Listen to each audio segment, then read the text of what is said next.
Okay, as you can see, merong makikita kayong sandbar. Kung ipapanya ng camera, makikita mo yung sandbar. Kung gaano kahaba itong jetty, ay ganun din kahaba yung sandbar na makikita mo dyan sa kabila. Okay? Yan dahil nga sa ang ikot ng Subic Bay, ang tubig na Subic Bay, ang ikot ay counterclockwise. So yung mga tubig, yung mga buhangin na naipon dyan, nagmula rin yan doon sa mga buhangin na nasa loob ng Subic Bay Freeport. So naharang na dyan. Kaya ang susunod na proyekto na kailangan natin gawin ay gagawa talaga ng jetty. Yan sa lugar na yan. Kung gaano kahaba yung ginawa natin jetty dito, gagawa tayo ng jetty na doble pa ang haba doon sa kabilang side. Okay? Kung para sa kanaman natin mga kalusot, nung panahon ng Navy, itong lugar na to, yan ay tinatawag na batch plant.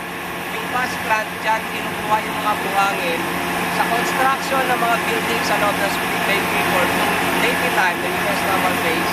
Hindi sila bumibili ng buhangin mula sa labas. Yung pagkat ng buhangin ay kusang naiipon dito sa lugar na to.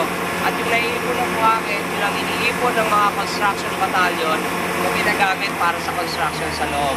So, hopefully, pag na-approve na yung project na gagawa ng another jetty sa lugar na yan, at pag nagawa yung jetty na yon na doble ang haba kaysa sa jetty na tinutuntungan natin ngayon, ay lalong magiging maganda, magiging open itong Calaklan River. Ibig sabihin yung dinidrench na area dito na bumababaw ay hindi na mangyayari ulit dahil maharang na ng jetty na ilalagay doon sa kabilang side ng river.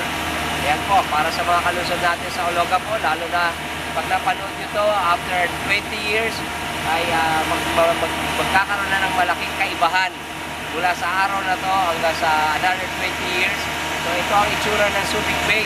Ngayon, March 9, 2010, dito sa Olongapo City, sa bunganga ng Calaklan River. Ito po si Kagawad Ed Piano para sa olongaposubic.com.